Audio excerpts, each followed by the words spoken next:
Hi, I'm Georgia and this is Beth and we are from Evolve Music. We've been running a session over the last couple of days about how musical play can support children's well-being and emotional regulation. Okay. Is everybody ready to stand up on their feet?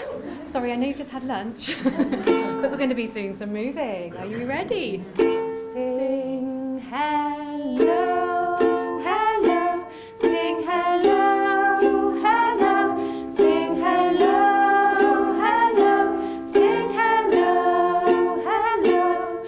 Can you clap your hands? Clap your hands, hello, clap your hands, hello, clap your hands, hello, clap your hands, hello. Are you ready to jump up and down? Very slowly, I need just had lunch, sorry.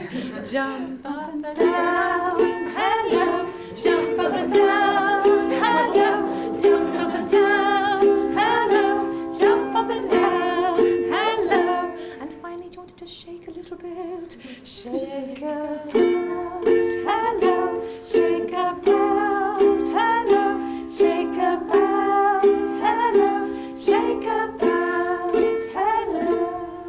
Thank you. And well done, singer. Have you brought your singing voice, singing voice, singing voice? Have you brought your singing voice? Yes, we have. Have you brought a loud voice? Have you brought your loud voice, loud voice, loud voice? Have you brought your loud voice? Yes, we have. Have you brought your quiet voice, quiet voice, quiet voice? Have you brought your quiet voice? Yes, we have. Brilliant. Welcome everybody. Thank you for getting so involved in that warm-up. So we're from Evolve Music. Evolve Music's a charity that works across the Southwest using music to support different community groups. Georgia and I and Beth, we work doing some early years music, doing projects across Plymouth, Newton Abbot, places like that. My background, I'm a teacher, so I was a primary teacher, a reception teacher for about 4 or 5 years, and then was doing some community music alongside that, running sessions and really noticing the therapeutic impact of music for children and their caregivers. So I went and trained to become a music therapist. So at the moment I'm doing a lot of music therapy, but also community music and running projects with Evolve. That's me. And I'm Georgia, and I'm also a primary school teacher, or was one. I had 3 children, and I didn't go back into the classroom after that. I diversified and went into early years music. I did the CME-EC, which is the Certificate for Music Educators Early Childhood. Whew, big mouthful. And I do lots of work with Beth. We go into different settings, and I also do musical play in various other settings around Devon. We don't have a PowerPoint that you can see, unfortunately. But if you leave your email either on the sheet behind, on the wall there, or on the table, we will email this to you. It's going to have a lot more information than we can get through in this session. But yeah, I can forward that on to you. So really, we're talking about how music can support children's well-being. Self-regulation kind of comes into that, but Dr. Susan Young, who Georgia will talk a little bit more about in a moment, has this lovely phrase, well-being to well-becoming, and I think it's really nice to think of that actually if we're investing in children's well-being in the early years, it sets them up for life. You know, we know attachment research, we know all the research shows us that those first few years of life are vital for children, aren't they? They shape them and they are able to springboard into adulthood. Obviously, if children are having tricky early experiences, we can do as much as we can in our settings, in our interactions with children, to build their resilience, their confidence, their security, and just their general well-being. So Dr. Susan Young, is everyone aware of Dr. Susan Young? She's amazing. She's done a lot of research in the last 10 years about children's musical play, basically, and it needs to be, what her research has found is that it needs to be play-based, child-led, unstructured, and basically music is everywhere in our environment, and we don't necessarily need to have amazing instruments, and it's not about learning an instrument from the 0 to 5s, it's about a lot of things that you can see around here, musical plays. So we've got lots of literature over there if you want to have a little flick through or take photos and go home and do some reading. There's lots of research about that. The other person I want to pinpoint is Nicola Burke, who's done a lot of research on the EYFS. The 0 to 5s seems to have sort of completely missed out on the whole musical journey, basically. It seems to be that Key Stage 1 seems to sort of, tone it down a little bit. Should we just tone it down a little bit for the 0 to 5s? That'll be okay. Well, it's not really, actually. The whole 0 to 5s need to have their own curriculum. And so Nicola Burke has created this Musical Development Matters, which is over there if you want to have a little look at that, which basically goes into depth about what children from the 0 to 5s should be learning through music. Great, and just to highlight Froebel as well, who I'm sure you're aware of, but Froebel talks about the fact that child-led play is essential it forms the basis of all physical, intellectual, social, emotional and spiritual development. So it's not just about children's learning through play, it's about their well-being, using play to support all aspects of a child and kind of integrating them and helping them to be their whole self. Another person just to highlight is there's a big hefty book there, the Red Book, called Communicative Musicality, which is a mouthful, but it's essentially Malik and Trevarthen have done loads of research into how attachment is formed, and what they found is the basis of attachment is primarily musical. So the way that babies attach to their primary caregiver is through specific ways of using their voices, pitch, timbre, pulse and movement. So essentially how we connect with other humans is musical, which is why musical play is so important. So I'm sure you can think of lots of reasons why music is important to you individually, but also to your children that you work with. Some of the things that we've highlighted. So music is a vital form of human connection. Donald Winnicott says it. Play and music is a vital form of human connection. Music is multi-sensory. It offers a safe and trusting environment. It's versatile, it's accessible, it's motivating. Children and adults are innately drawn to music. I think we all have a response. We have an emotional response when we hear music, when we play music. It's engaging, it transcends words. There's a lot of research about why music and trauma work, and the arts and trauma go so hand in hand. Creative ways of accessing some really difficult experiences, and particularly young children, they don't have the words to express what they've been through, difficult experiences, and actually music allows them to kind of connect with that subconscious and kind of access it and express it in a safe way. Music ignites all areas of learning and development, so we can hold the whole child when we are engaging in music. I'm just going to read this little poem. It's called No Way, the 100 Is There by Reggio Emilia. Reggio Emilia is, as you probably know, a region in northern Italy. There's been a lot of research there about musical play within their settings, and just basically having that stand back, letting children be child-led. So, the child is made of 100. The child has 100 languages, 100 hands, 100 thoughts, 100 ways of thinking, of playing, of speaking. 100, always 100 ways of listening, of marvelling, of loving. 100 joys for singing and understanding. 100 worlds to discover. 100 worlds to invent. 100 worlds to dream. The child has 100 languages and 100 more, but they steal 99. The school and the culture separate the head from the body. They tell the child to think without hands, to do without head, to listen and not to speak, to understand without joy, to love and to marvel, only at Easter and Christmas. They tell the child to discover the world already there, and of the 100 they steal 99. They tell the child that work and play, reality and fantasy, science and imagination, sky and earth, reason and dream are things that do not belong together. And thus they tell the child that the 100 is not there. The child says, no way, the 100 is there.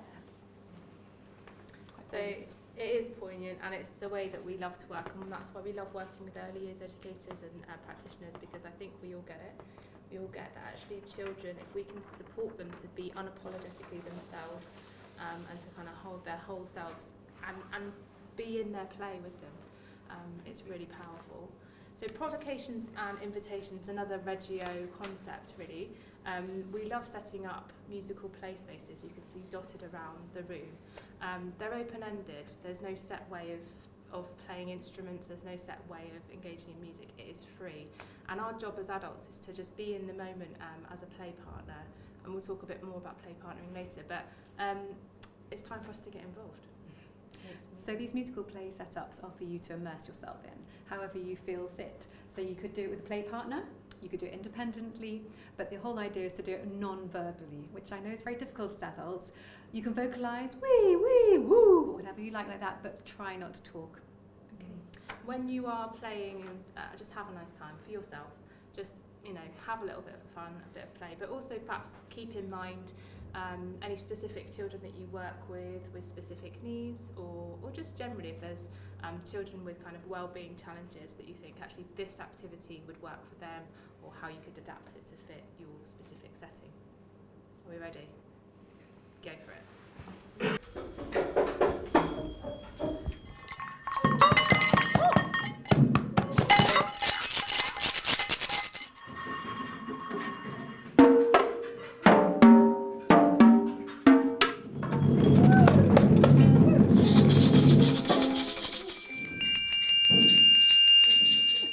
So, how was that for everybody?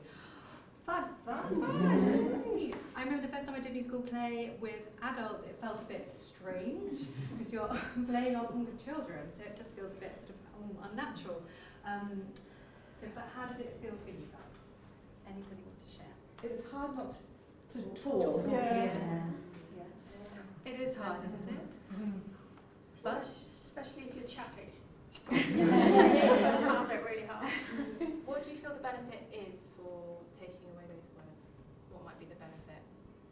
It's normal. Is it like the more you have to look at them, like the eye contact, the face, you're watching for their, the raising of their eyebrows, or their facial expressions, and how that's given off, and whether that's okay or not okay, or whether that's something that it seems to be that they're enjoying or not. That's what I you're kind of looking more at their body language and their facial expressions, and you're looking more at them to see their responses. I have to say, I sort of went into my own self, my own child, my inner child, and was just exploring absolutely everything. And what's this doing? What's that? Oh, wow, sounds large. Or, and then moving on, I'm sort of into my own self rather than another. That probably wasn't the right thing. But obviously, if there's a child with me, but that's probably where I was an adult. I know I've got to be different when I do. We'll be doing it with a child. But actually, I think we'll all have children where it's okay. They just want to explore that by themselves, and that's absolutely fine. Because I don't know if you found, I've had experiences where I'm actually just doing my own thing, and I'm really happy about that. But it is nice to hear that other people are with me. Yeah. Not necessarily joining me in my play, but I'm still part of this kind of collective. So I think it's important that we allow children, if they want to just play on their own, that's okay. And I thought it was relaxing as well. It was very chilled and calm. It was, wasn't it? Actually, the noise. Because it was noisy, but it felt calm. Because perhaps you were focused in what you were doing and what you were doing with your play partner. Yeah. I think that's often the way, isn't it, that adults suddenly just get a bit worried about all that noise in your setting, thinking, oh, how am I going to deal with that? But actually, the children are really quite focused and not necessarily noisy. Did anyone think about specific children you work with, or maybe some specific challenges that you come across now and then with children, and how that might work well with children? I can definitely see it being used a lot more within creches, and I think it's that we quite often think that we have to fill a space, or we need to extend that child's learning by using language, or but I think there's definitely an air of that more into what we're doing, and knowing what's behind that. I think as practitioners we're always afraid to say, like, we don't understand why or we don't always know why we're doing something because we don't understand it. But having that understanding, that backing of that, this is the reason why we're doing this, and this is what it's doing, this is how it's helping the child, for example. I think when I was there and I was exploring, and then you came along and you were copying what I was doing, I was a bit annoyed to start with. Very tacky. No, to start with, I thought, no, that's my noise. You know what I mean? It's my noise, and I was expecting, and you came along and wanted to copy everything I was doing. But then eventually I thought, actually, this is fun. When you're doing it with somebody else, and they were copying you, and you could lead. You could lead how you wanted it to go. But in the first instance, I felt quite annoyed about it. I'm so sorry about that. No, that's It's true. a good thing that maybe children do feel that, and sometimes they just want to be on their own. That's fine. But hopefully I made you feel a bit. Actually, I thought, oh, this is actually fun doing it with somebody else, and actually they're following my lead, and I'm actually. Is that quite nice? Was that quite nice of you? Yeah. You felt empowered maybe by that. absolutely. Great. We're actually going to talk in a moment about different techniques, and one of the things that we talk about is mirroring, that exact copying. And I think you're right. Actually, sometimes you don't want somebody to copy you, and that's okay. So we're going to talk about different ways. Copying me. Yeah, I had that last week. Somebody told me, a child, 3-year-old told me, stop copying me. Okay, sure. Right. Okay, so the play partnering that we were just doing there, just referring back to Susan Young, Dr. Susan Young, lots of literature in there about her. This is how she describes basically how to do musical play. So one way to develop good quality play with children with instruments and any other things that you've got in your setting, you don't necessarily have to have all these instruments. I'm sure you've got loads of stuff where you are, is to pay attention to it and listen, then to respond and join in as a play partner. A simple rule of copying and repeating back to the children what they have just played can develop into conversational play, where children's musical ideas form the basis. Once the exchange becomes established, the adult may introduce some variety and interest, but never deviating too far from the ideas introduced by the children. We're going to go through a few techniques now.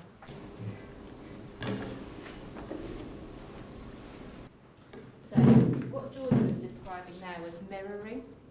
You are mirroring the child, so you are repeating back everything that they've done, and it can be really empowering for a child, for an adult to come and join in their play and to repeat back, and they think, oh, you've seen what I'm doing, you're interested in what I'm doing, and that could be really empowering. So George is going to be the child, and I will be the adult responding to George's play. Okay.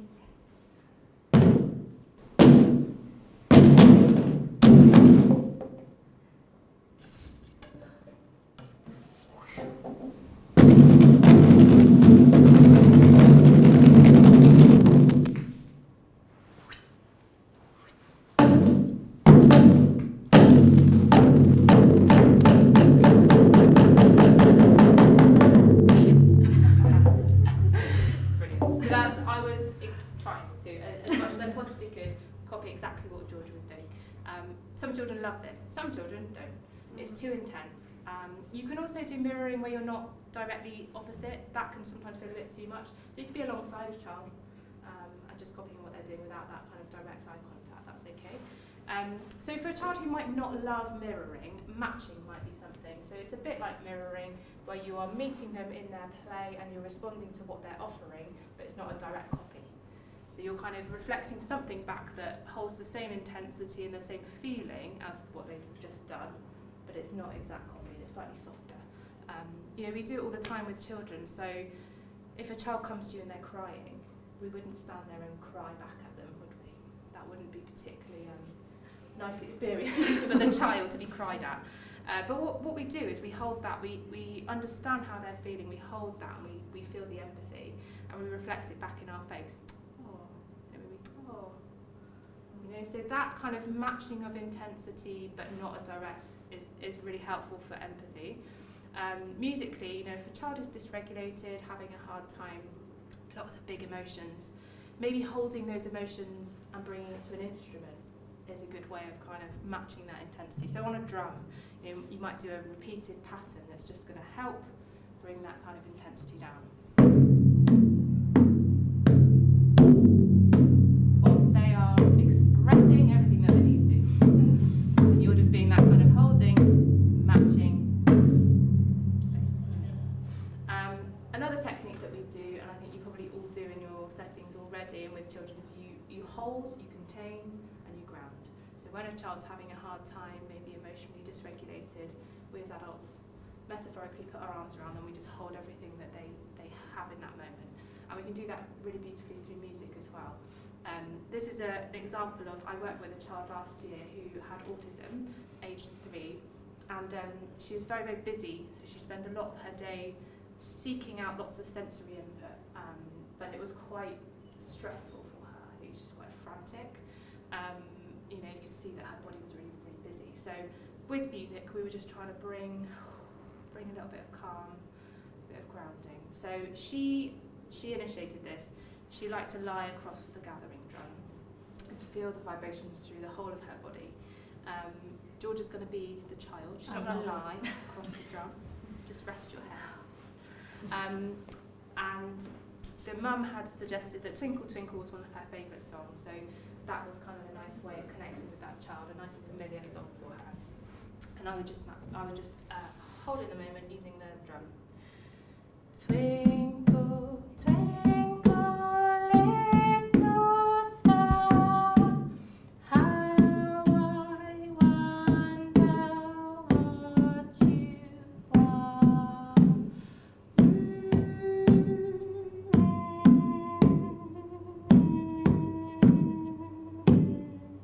Etc. So what did you notice happen then? That was calm. Yeah. I felt really relaxed. What and was it chilled. about that was calming, do you think? I think it was the heartbeat. It was the heartbeat, wasn't it? Imitating the heartbeat. Absolutely. And you think with these young children, it wasn't long ago that they were hearing that heartbeat inside Yes. tummy. So, yeah, anything heartbeat repeated rhythm is really, really, really helpful for grounding children. Slow the tempo right down. So, you know, with this child, I would kind of match her where she was at. If she was really fizzy, we might start the song quite fast, and then we would bring it right down. So as the adult, I was kind of helping that regulation, co-regulating, using music to help. And the other technique that we do is dialoguing. Does anyone have tubes, boomwhackers, No, but I do have them. combs? They're amazing. You can use They them are for anything and amazing. everything. Not necessarily for what They they're are supposed so to use. good. We had some people doing down there, it's good fun. But for encouraging conversation and children to use their language, because when we're talking about non-verbal, it actually encourages children to then start speaking and expressing themselves. So we are all about communication and language. These are great. Georgia and I will just model a little bit of non-verbal vocalization. Okay, I'm going to be the child. Woo!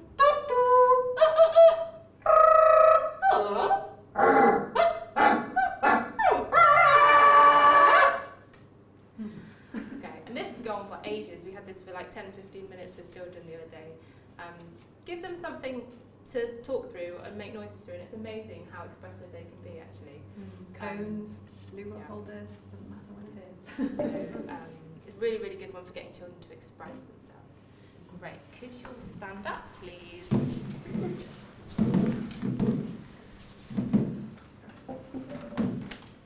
So just to point out, on the PowerPoint that we will send you, we've not had a chance today in 45 minutes, but there are specific musical tools and tips and techniques to support specific areas. Attachment, trauma. What I would say about trauma is if you do have children who've experienced extensive trauma that you're working with, obviously they would need professional help with trauma specialists. It's really important. But there's a lot that we can do in our settings to make the environment kind of trauma aware and trauma informed.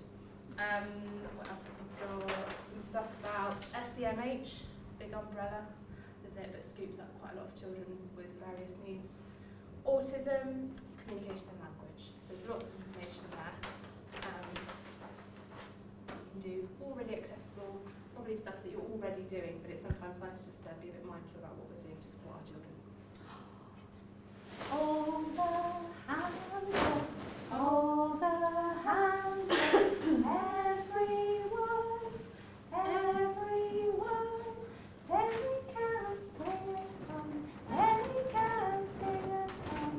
Nice and calm, nice and calm. Ready and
we count down.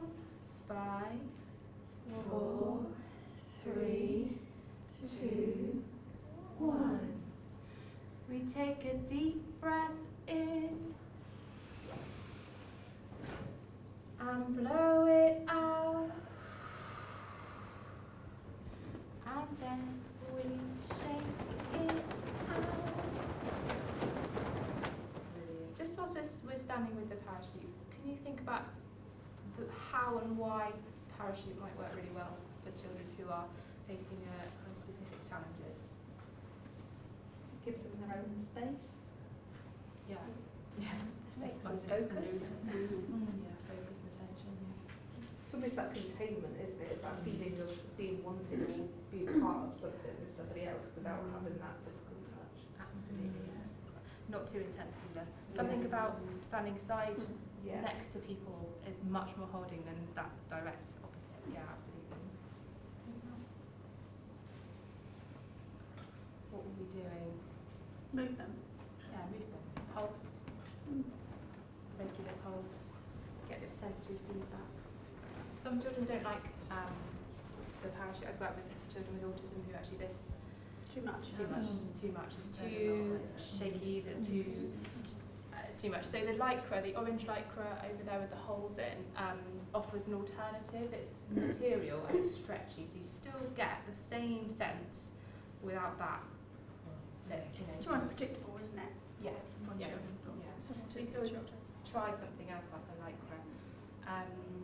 It's like you say, it's very holding. You're part of something. You're connecting with other people. There's no one on the spotlight. Nobody in the spotlight. We're all kind of doing our own thing, but still part of something. It's nice. Great. When you're happy, and you know it, what do you do? Clap your Clap hands. your hands. Clap your hands, yeah. Okay, we're gonna tell you what, because we're hands, we're gonna shake the parachute instead. If you're happy and you know it, shake the parachute. If you're happy and you know it, shake the parachute. If you're happy and you know it, and you really want to show it. If you're happy and you know it, shake the parachute. Brilliant. What about when you're sad? What do you need when you're sad? Need to be happy. What do we need? Or my children need a hug, yeah. When you're sad and you know it, have a hug. When you're sad and you know it, have a hug. When you're sad and you know it, and you really want to show it. When you're sad and you know it, have a hug. Brilliant. What about when you're angry? What do you need? Stamp your feet, yeah. If you're angry and you know it, stamp your feet. If you're angry and you know it, stamp your feet. If you're angry and you know it, and you really want to show it. If you're angry and you know it, stamp your feet. Okay. Just wanted to mention when you're working with particularly autistic children or children with communication who aren't necessarily maybe using their voice to speak or connect with other people, singing their voice is like a magic. It's like a magic thing. If you sing somebody's voice, somebody's name, their ears prick up in a way that's different to just speaking their name. So if Georgia's doing her own thing over there, and I were to sing, Georgia, Georgia, particularly that interval, that minor third, da da da da, it hooks children in. So if you're struggling to connect with a child, perhaps if they're doing their own thing in their own world, just try singing their name. It's a really simple technique, can make a really big difference. Great. I think that's it. That's all. Thank you. I do that. Do you? I didn't actually realise that I did it. It's amazing the amount of usable things that you will do already.